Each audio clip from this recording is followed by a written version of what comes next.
Mónica Muñoz Nájar, economista de la Red de Estudios para el Desarrollo, para el comentario de hoy, lunes 4 de marzo.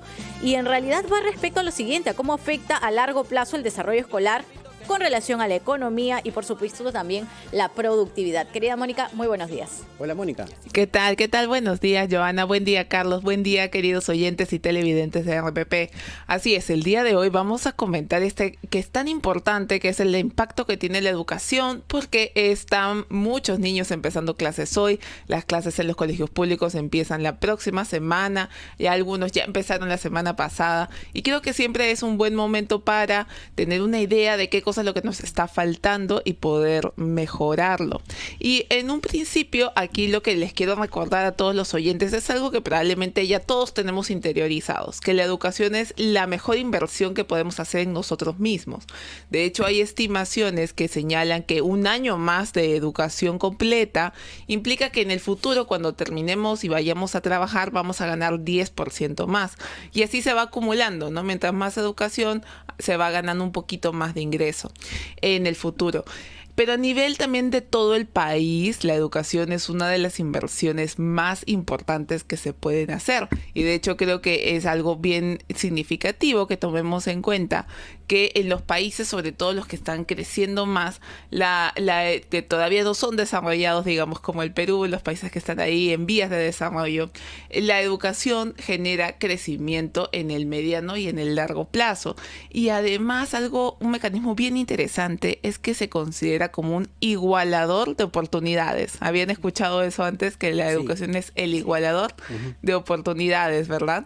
¿Eso qué significa? Que podemos tener diferentes situaciones socioeconómicas al nacer, pero el sistema educativo nos debería llevar a todos a tener el mismo acceso a las oportunidades. Pero no pasa en nuestro país, lamentablemente. Y justamente de eso quería comentar, porque eso es, digamos, el objetivo.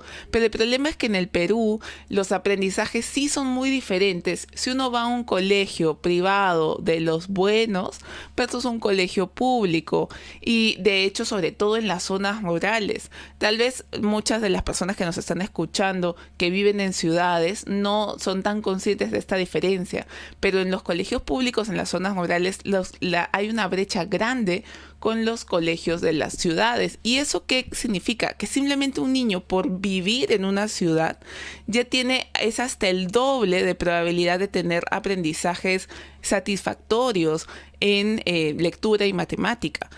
Solamente por dónde vive, ¿no? Eso no depende de las habilidades del niño, no depende, ¿no?, de otros factores, sino solamente por dónde vive.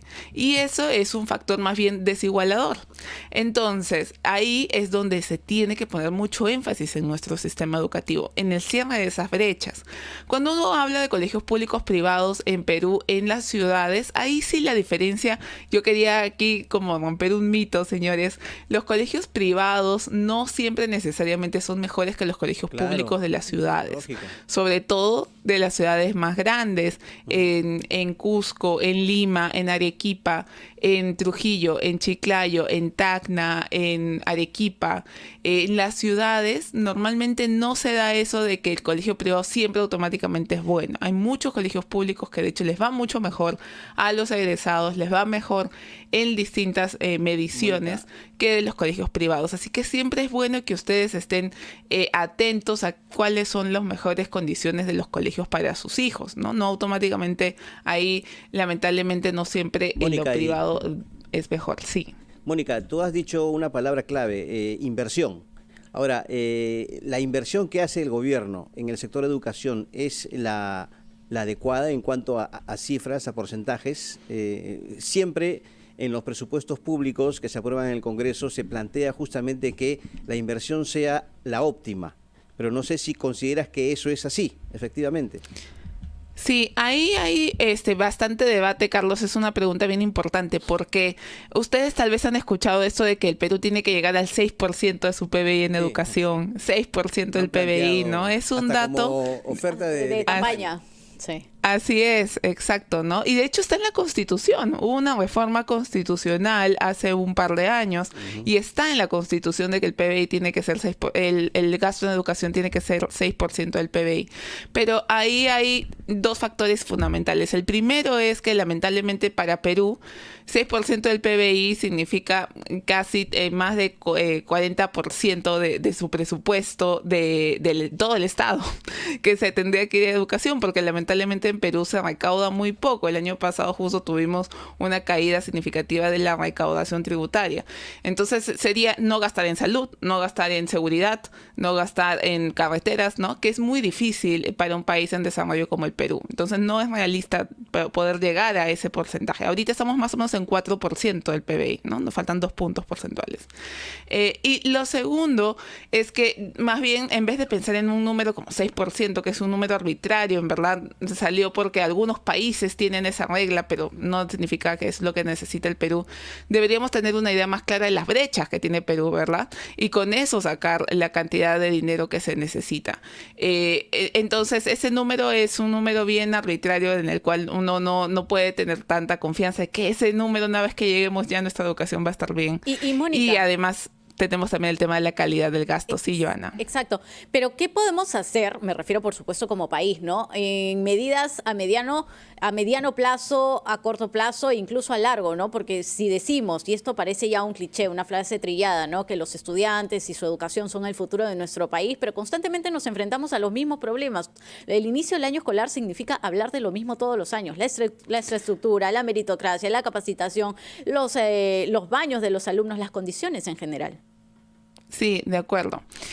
Yo creo que es importante ver lo que nos dice la evidencia. La evidencia internacional nos dice que el factor más importante en la educación son los profesores. Eso es lo más importante. Es evidentemente importante infraestructura, materiales, servicios higiénicos, agua, sí, pero los profesores es el componente más fuerte, el que explica más. Un buen maestro le puede cambiar la vida a un niño de muy bajas condiciones, incluso socioeconómicas, ¿verdad? Entonces, ahí el tema es poner mucho énfasis en la capacitación a los docentes, en el acompañamiento a los docentes. Algo bueno que ha hecho Perú ha aumentado, casi se ha duplicado el sueldo base docente. No sé si ustedes sabían ese dato, de 1.555 soles a 3.100 el salario base en solo 8 años. Entonces, eso es algo positivo. Sin embargo, se queda corto porque lo que necesitamos es meter más esfuerzo en la capacitación a los docentes, acompañarlos y estar con ellos y tener un control de la calidad de esas capacitaciones. Así que por ahí es donde la evidencia nos indica que tenemos que ir, Carlos, Joana. Así que ya para no seguir hablando de eso todos los años, esperemos que se pongan las pilas las autoridades. Muy bien, Mónica Muñoz Nájar, muchas gracias por el comentario económico muy importante, el tema que has tocado el día de hoy sobre la educación.